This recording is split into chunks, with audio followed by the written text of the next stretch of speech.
back to another reaction video, y'all. It's your boy Camp, back at it again with another reaction video, y'all. If you're not a part of the Camp fam, make sure to hit that notification subscribe button. If you like the video, that motherfucking like button, because it's going up to 20. Yeah. Today, we're reacting to my man Tom MacDonald's Scary Stories, y'all. This is part 2. You guys ask and you shall receive. You guys were spamming me about this.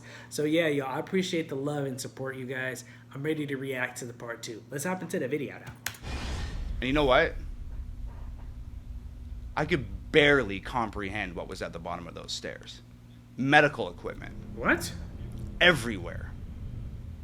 X-ray machines and surgery tables and scalpels and wheelchairs and rolling beds. Just everywhere. All covered in dust. Untouched for years.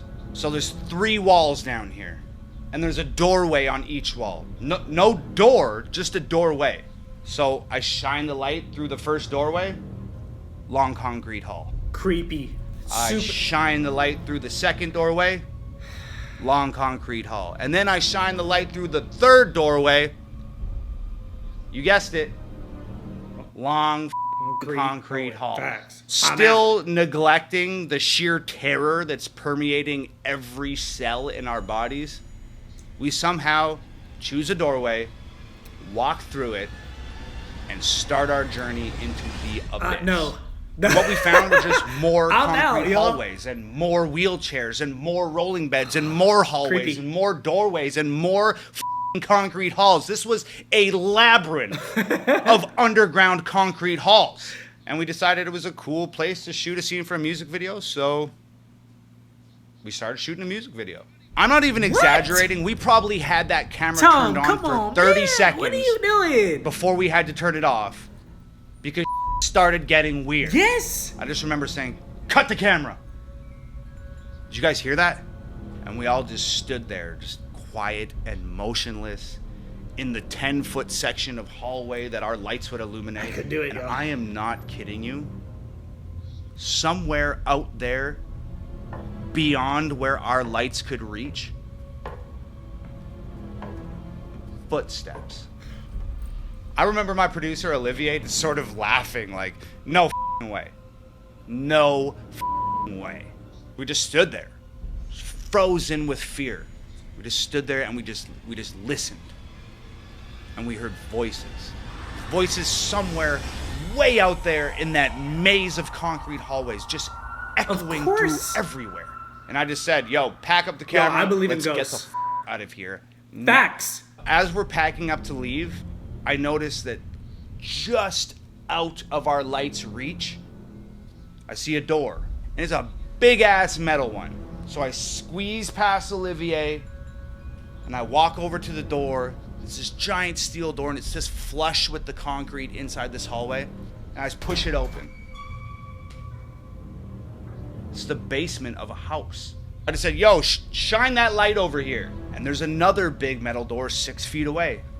And I walk up to it and I push it open. Nah. Basement of a house. Nah. And then another door and I push that open. And it's a basement of a house. And as we walk out of this labyrinth of concrete hallways, more doors. More basements of more houses. So it was at this point that I realized that this wasn't a regular town. There was something going on here. Something that required every house in town to be accessible by these underground tunnels that all led to a massive underground medical lab. Needless to say, we needed to shoot this music video and get the hell out of there. By the time we found our way out of these underground tunnels and we reached the surface of Tranquil once again, it had gotten dark. And you know what's creepier than an abandoned town in the middle of nowhere with an underground mad scientist lab? A creepy-ass abandoned town in the middle of nowhere with an underground mad scientist lab in the dark, son. That being said, the next couple hours went by rather smoothly, and we got some cool shots and some cool places. We pretty much got everything we needed and had wrapped up the music video. But this is where the really haunted starts. We finish the shoot, pack up the gear, hike up the hill, sneak through the trees, go around the iron gate, and get back to the car. We've escaped Tranquil. Or so we thought. We load everything into the trunk of the car, and the director says, "Oh, I'm missing one of my lights." I'm missing a light. It's cool. And I'm like, so what, dude? That light. Let's get Facts. the out Facts. of here. And the director goes, oh, well, it was a $1,200 light. And I said, I don't give a I'm not going back into the creepy abandoned town in the middle of nowhere with the underground mad scientist lab. I'm not going back. And Olivier says, I'm with Tom. I'm not going back either. And the director says, somebody has to go back because I need that light. So let's all play rock, paper, scissors for it. And the loser goes back into the town to get the light. Look, I never liked fucking rock, paper, scissors. I hate that.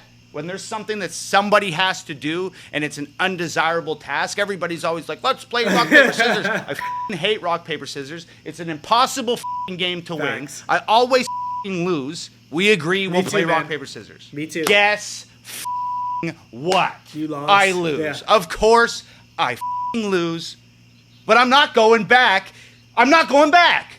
I'm acting like a child, and Olivier has always been the more mature of our sort of duo. So he stands up, and he's just sick of listening to us and complain, and he goes, you know what? I will go back. I'll go back and get the light. Where is it? And the director says, it's in the sanatorium. And I don't really cuss on my channel, Of course it's in the sanatorium. Where else would it be?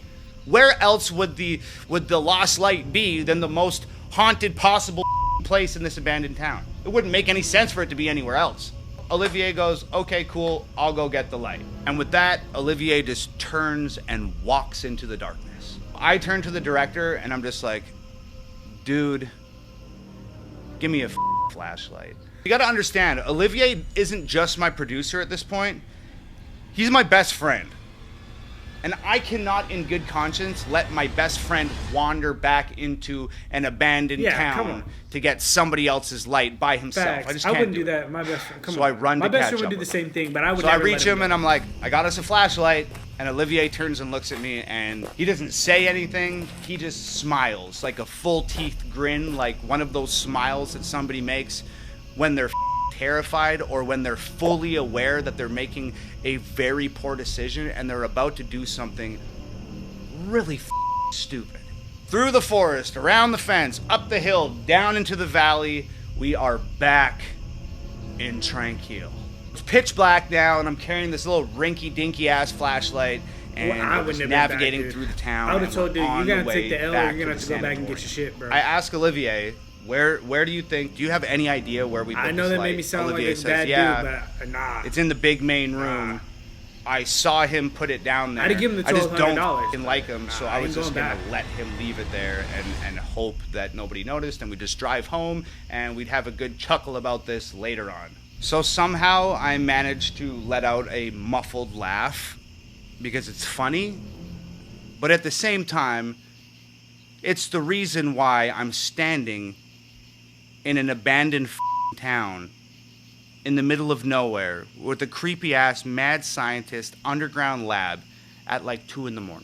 We go up the old wooden stairs and push this giant creaky ass door open and step inside the sanatorium, and we're at the end of this long hallway. Oh, hell no. And at the end of that long hallway, there's a giant, big, massive open room, and that's where the light is. So we start walking down this hallway, and there's doorways lining this hallway, and they're all the padded rooms that crazy people would hang out in. We get into the big main room, and as we enter this big main room, I shine the flashlight up on the wall, and just like this perfect, massive piece of art up on the wall, it is painted, "Please burn me down." Olivier says, "Oh, there's the light." Walks over, picks the light up, and now that we have this all-important light in our possession, we turn and start walking back down that hallway towards the main door. Oh, I'm not fucking walking. Now, I'm running. What happens next is probably the most horrendous thing that I've ever witnessed in my life, and I'm sure Olivier would say the same thing. In fact, I might actually call him and get his account for this video, but what happens next is the single most horrendous thing that I've ever witnessed in my life. So like I said, the hallway is lined with doors on both sides, right? And they're like holding cells, or they're like padded rooms or something. You know the ones? Yeah, you know the ones. Now, I'm not exactly sure how to explain this. You know that feeling you get when somebody is watching you? Or you know when you see something out of the corner of your eye and you quickly turn your head and there's nothing there? Or you feel the hair raise up on the back of your neck like someone's standing behind you, but by the time you spin around to face it, it's gone? Okay, that happened. Bro. To both of us at the exact same time. Bro, it's creeping Except me out just hearing something about it. was watching us. And that thing in the corner of your eye that you don't expect to see when you look, we saw it. And that thing that you feel behind you when the hair raises up on your neck and you spin around, and when you spin around it's gone, it was there when we spun around. In perfect synchronization, all this shit happened. We turn and shine the flashlight into the padded room next to us, and there it is. A shadow standing up from the floor. Not a shadow cast on the floor, a shadow standing up off the floor. Yeah. It looked just like a person, except it wasn't a person. It was featureless and almost transparent and massive and daunting and rigidly standing there with its arms by its sides. You can't see from where you're at right now, but I have goosebumps all over me. And at the same time, we just started to run. And we were so scared, and it was so dark. We were just like two frantic animals running from a predator.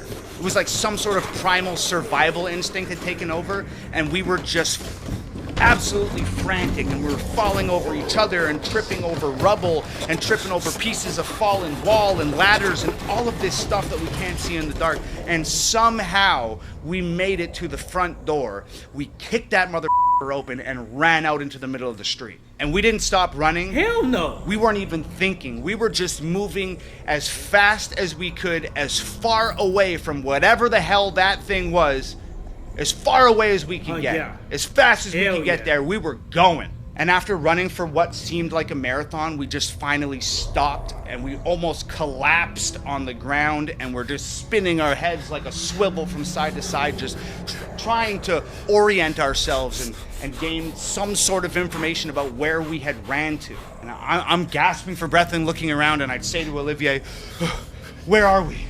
And Olivier says, I don't know. And I picked a flashlight up and I flash it around and I'm looking. And that's when I have another terrifying realization, and I say out loud, "Dude, we're lost." And I mean, we're so scared, and it's so dark, and this town is so big that we've completely lost ourselves in what's transpired here. Now, I remember Olivier gasping, "I think the car's that way." You think? You know, and he just kind of points out with one hand, just totally exhausted. So I turn the flashlight in the direction that he's pointing, and I shit you not, I take one step, and this flashlight flickers twice and dies. We're lost. It's dark. We have no flashlight, and there's that thing in the sanatorium. I honestly don't remember the next 30 minutes. And I don't remember the next 30 minutes because we were just running on pure adrenaline and racked with fear. But we found our way out. And this time when we crossed those train tracks and went up that hill, before going into that forest, we turned around and we looked down on Tranquil one last time. And guess what? The lights in the sanatorium were on. So we barreled through the trees and around the iron gate and over to the car. And I remember Olivier opening up the car door, and he's leaning the front seat forward and he's scrambling to try and get into the back seat of the car. And I had just had enough. I remember putting my foot on his ass and just shoving him into the back of the car, standing the seat up, jumped in, slammed the door, and I just said, "Drive." Dax. The director started, "Oh, what happened?" And I said, "Shut the up and drive." So we made it back home. Mostly. Look, y'all. Hey, if Tom does another scary story, don't be surprised if I don't react to it. I'm scared as hell, y'all. Look, I'm scared as hell of ghosts, y'all. I believe in ghosts. I believe in spirits, y'all. Look, it's just that simple. Don't forget to like, comment, and subscribe, y'all. We are on the road to 1,000 subscribers. This is what you guys wanted. I had to suffer. I'm scared as hell, y'all. I'm going to catch y'all in the next video. I'm going to catch you.